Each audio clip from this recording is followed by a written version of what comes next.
Love here, and I thought I would alter some clothespins today. I haven't done it in a while, and I just think they're so pretty, and I wanted to add them to a couple packages. And I picked up a couple of these big giant ones over at Michael's. So I'm doing 2 of those and then 2 of the regular size. And I'd be using my best glue ever for this, but my craft room has eaten it and I cannot find it anywhere. So I'm using my old Glossy Accents because it's great as an adhesive, and I can't use it really for anything else anymore because it yellows because it's old. So I got into my scrap bin and pulled out some Tilda papers, and that is what I'm using to cover it. Now on the big clothespins, I cut them so that I would have a little bit around the edge of the clothespin still showing, so there won't be any paper hanging over anything. And I put on way too much Glossy Accents, so I'm wiping it off with a wet wipe.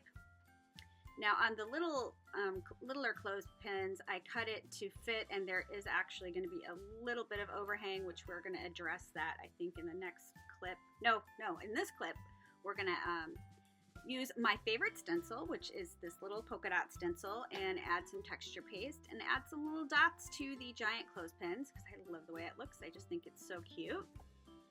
And really, you know, if I can get polka dots on it, I will.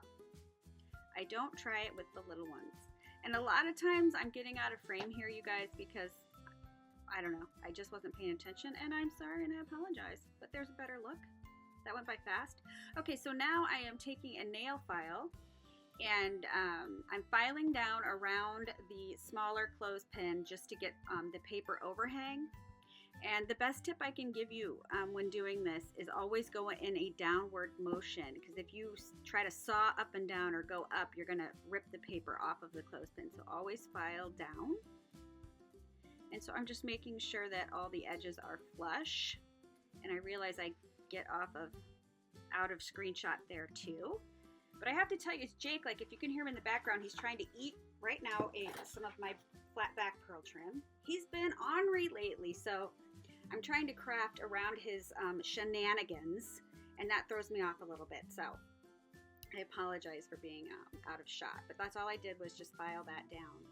Then I went to use my Inca Gold. Did you see that? That's disgusting. It had mold in it, and it was my pink one, and I was heartbroken, so I threw it out. I got out my antique silver, and it wasn't moldy, so I used it, but I was just so bummed about the pink. And I think Inca Gold should come in smaller tubs, and next time I won't use my fingers, I'll use a Q-tip, thanks to a tip from my friend Kim, so they don't get moldy. I hadn't had one get moldy before, so that was an unpleasant surprise. Now I'm using the Glossy Accents to put down some of the flat back pearls that Jake is currently trying to eat right out of my hand, and wiping off the excess, and I get good and sticky. And at some point I fight with the glue and the flat back pearls, but in the end I rose victorious, and the dang little things laid down straight.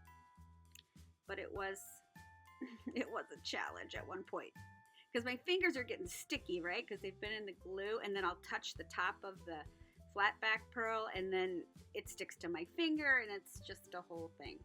So I do keep some handy wipes right next to me so that I can keep drying off my hand, my sticky fingers.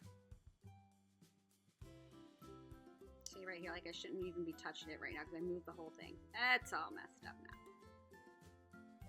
now. But we do fix it. I might be cursing along the way, but we do get it fixed and on there. I just love these pretty clothespins.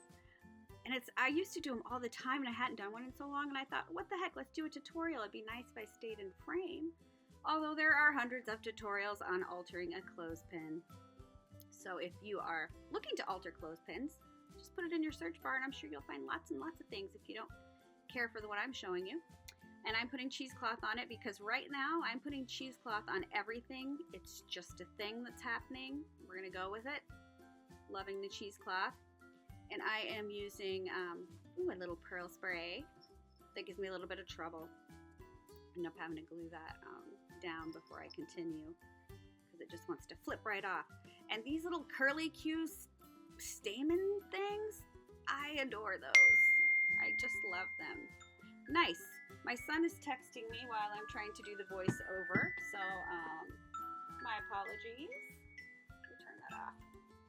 He's visiting my mom right now, and he's been texting me all day because he has a cold, and my mom is like forcing medicine down his throat, and he thinks she's gonna kill him with all the medicine. So yeah, he's texting me nonstop. Tell Nana to quit giving me medicine.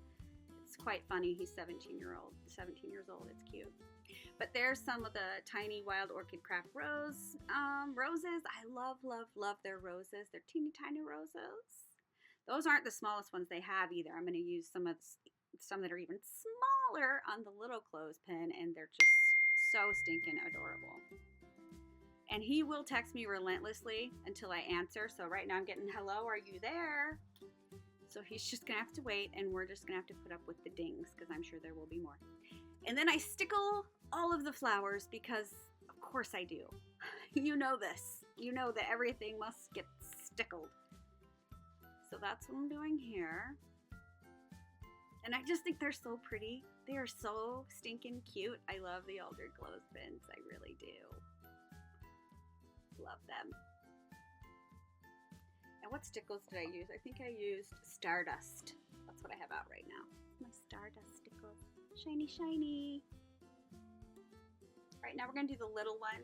And I added cheesecloth again, and then I found a smaller little swirly stamen, which is totally cute. And then I had these like, I don't know, they're like periwinkle or blue flowers in my stash that I have no idea where they came from because I don't usually order blue, so I'm sure somebody must have gifted those to me or something, or they were in a D-stash maybe I bought. And so I'm just adding the flowers, and this is where I put on the little bitty tiny wild orchid craft rosebuds, which I was almost out of frame there, but look at how small they are. They're so stinking cute. They're adorable, the most adorable things. They are my favorite things are these little bitty roses. Little bitty roses. I love them. So cute. And of course, you know, that's also going to get stickled. And I have pictures at the end if you'd like to have a better view of them. And I hope that if you haven't tried these, give them a try. It was so fun, and I used up a little bit of my stash, and they're just so pretty. And thanks everybody for watching, and I will see you on the next one.